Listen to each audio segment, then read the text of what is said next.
Dear friends, welcome to Biology Med Easy. In the previous video, we have discussed DNA transcription part 1, and now we'll discuss the transcription part 2. In part 1, I have told you that if this is the DNA which will be transcribed, this is 3' to 5' and this is 5' to 3'. This will be transcribed. This is the promoter and this is the terminator. Promoter, terminator. This is the coding strand and this is the template strand. So this strand will be transcribed.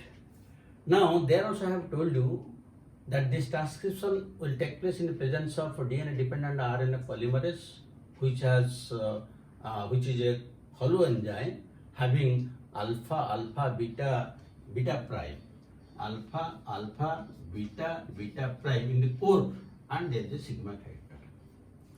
Now what is the function of this parts of this enzyme? Alpha they help in attachment of enzyme with DNA. Beta and beta prime, these two are catalytic in nature. Because this is enzyme, so naturally it will catalyze. And the sigma factor, it confers specificity or the point from which the gene will be transcribed. Now you see, this is the promoter site, and this promoter site, in the promoter site, this enzyme will be attached because it will recognize that point. At which point it will recognize, I will tell you. But it has these different components are there. Now, this is the sigma factor. It is attached to the starting point because it confers specificity. Then, this is beta and beta prime, and this is alpha. That means the alpha and alpha, they help in attachment of this enzyme with the DNA. Beta and beta prime, they will separate the two strands of the DNA during transcription, and again they will help in elongation. While this is sigma factor, it will only start the initiation. After starting it, then it will be liberated. It has no role in elongation and termination. But unless it is there, it will not start from right place. Now, how they will recognize this promoter site? In the promoter site, usually in the upstream minus 10 base pairs. Because this is downstream, this is upstream. So minus 10 base pair, there is a TATA box. There is a TATA box, TATA. This is there, so popularly it is known as TATA box. Or it is also known as Pribnow box. So usually it recognizes that TATA box where there is a T like that. So it will recognize. If it cannot recognize at that point, then at a minus 35, there is another sequence that can be identified. So once it identifies that particular point, then it will help in attachment. And from which point it will start, that is recognized. But in case of eukaryotes, this minus 10 and minus 35 is replaced by minus 25 and minus 70. And here in that case, this is also known as TATA box. and also you can call it as Hoghness box.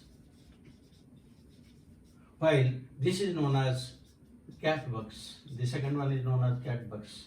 So in case of prokaryotes and eukaryotes, there are different recognition sites, but in this way the RNA polymerase will act. Now let us see how the transcription is taking place.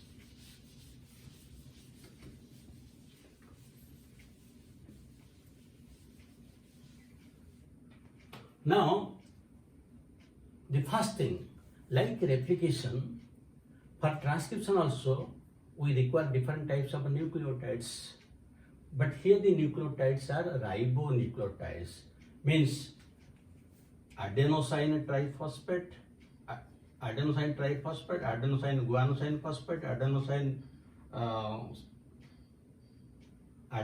triphosphate, guanosine triphosphate, cytidine triphosphate, and uridine triphosphate. These are the four. And how they are formed? They are formed by phosphorylation. That means AMP, GMP, CMP, and UMP. These are the bases. Now they will be phosphorylated to convert to their triphosphates. Why? To serve again dual purpose. When ATP, GTP, CTP, and UTP will be used dual purpose, they will provide the substrate, and when they will break, pyrophosphate will be released, so energy is provided. So now in the beginning, this phosphorylation takes place. Now second, now the recognition from which it will start, now it is also already identified. Now how the chain initiation, elongation, and termination is taking place, let us discuss. Now in the RNA polymerase enzyme, there are two sites. One is the initiation site and the other is elongation site.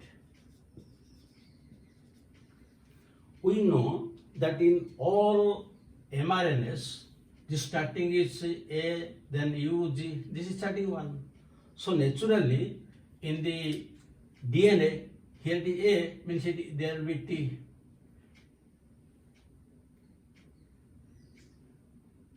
Here in mRNA there is adenine, means here it will be thymine. Here U is there, that means here it will be A. Here G is there, C. Now since here it is A, then here it is T, this is a purine, that is a pyrimidine, this is a pyrimidine, this is a purine. And in the RNA polymerase, in the initiation site, there will be first one, there will be A, because here the first one is thymine. Now the enzyme sigma factor that will initiate from this point you start. Now this A will form bonds with a T of the DNA. A T bond will be formed. Then after that, this A will be shifted to it will be shifted and U will come, U. Next one, U. Now between A and U, there will be formation of phosphodiester bond by the enzyme, that is beta and beta prime, they are catalytic. They will form this phosphodiester bonds. And once the role of this A is complete, now it will come like this. Here it is A. Now U is there. Next, according to the complementary base sequence, the third one, fourth one, fifth one will come on, and as it will go on, because this beta prime, they will dissociate the two strands and that will elongate. So as it proceeds, then it comes back, it is released. This is released. So this is A, U, G, like that it is there. That means the transcription and this release of the mRNA takes place simultaneously, because in case of prokaryotes, both these things are taking place in the cytoplasm. Whereas in case of eukaryotes, there is present nucleus and it has to come. But in prokaryotes, it is simple, both the things are taking place. And when this elongation taking place and this coming, in this side also you will find the ribosomes will be attached and the protein synthesis will take place. That means in the same time, both the transcription and translation taking place. And once it elongates, this sigma factor, it will be released.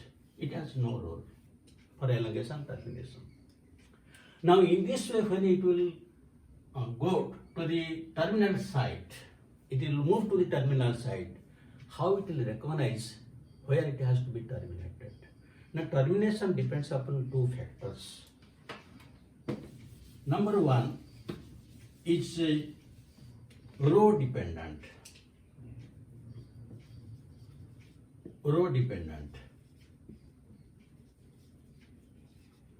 There is one row factor which behaves like helicase enzyme.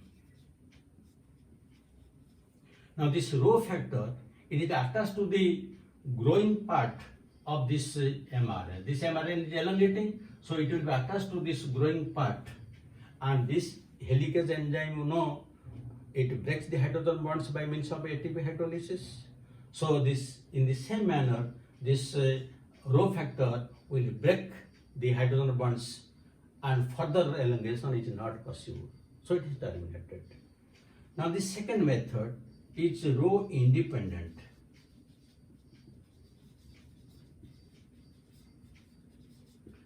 In case of row independent, we can tell a hairpin structure or stem and loop structure is formed. In this case, what happens? The part of the DNA where it will be terminated, there is a palindromic sequence. And palindromic sequence means the one which is red same on either side. So when palindromic sequence is there is every possibility that will form a hairpin-like structure. Suppose this is the DNA. Now, so when the DNA will transcribe to RNA, now suppose here it is A, C, C, A. So in this side what will be there? U, G, G, and again U. That means you read A, C, C, A, this side also A, C, C, A, this side U, G, G, U, this side also you read. They are palindromic. But in this part, there will be X, Y, Z, some unpaired regions are there. That means when the mRNA is elongating, because of this palindromic sequence, the DNA, the mRNA will be also the same, because it is complementary, and it will give rise to a hairpin-like structure, or which is known as stem and loop structure. And once this structure is formed, the mRNA is terminated. So this is the method of transcription where there is initiation, elongation, and termination. But another most important thing is, in case of prokaryotes, the whole thing takes place in the cytoplasm. But in case of eukaryotes, this transcription takes place in the nucleus. And after it is formed, then it will come to the cytoplasm. That we'll discuss in the post-transcription stages. But now, when transcription is taking place in prokaryotes, we know that the RNAs are of three different types, mRNA, tRNA, RNA. And in case of prokaryotes, all the three types of RNAs are produced by a single RNA polymerase, only one RNA polymerase. In case of prokaryotes. But in case of eukaryotes, there are three. There are three types of RNA polymerases in case of eukaryotes. And they give rise to different types of RNAs. Now, RNA polymerase 1, this gives rise to rRNAs. What are the rRNAs? 28S, 18S, and 5.8S. These are all rRNAs. Then RNA polymerase 2, this gives rise to hnRNA, means heterogeneous nuclear RNA and mRNA. And RNA polymerase 3, it gives rise to tRNA, then snRNA, then scRNA, small nuclear RNA, small cytoplasmic RNA, then 5S RNA. You see, this 5S RNA is usually present in the ribosome along with this 18S and 5.8S, but that is transcribed by RNA polymerase 3. This is very, very important from examination point of view. So this is the method of transcription. But after transcription is complete, there are some important changes, modifications, which is known as post-transcriptional changes. And there are so many important things are there which discuss in transcription part 3. Now, you can note down one or two questions.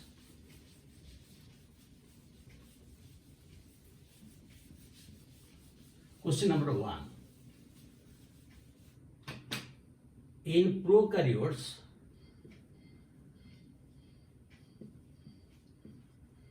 how many RNA polymerase enzymes are present? A choice 1, B choice 2, C choice 3, D choice many. Second question. In eukaryotes, tRNA is synthesized, or you can write transcribed from A choice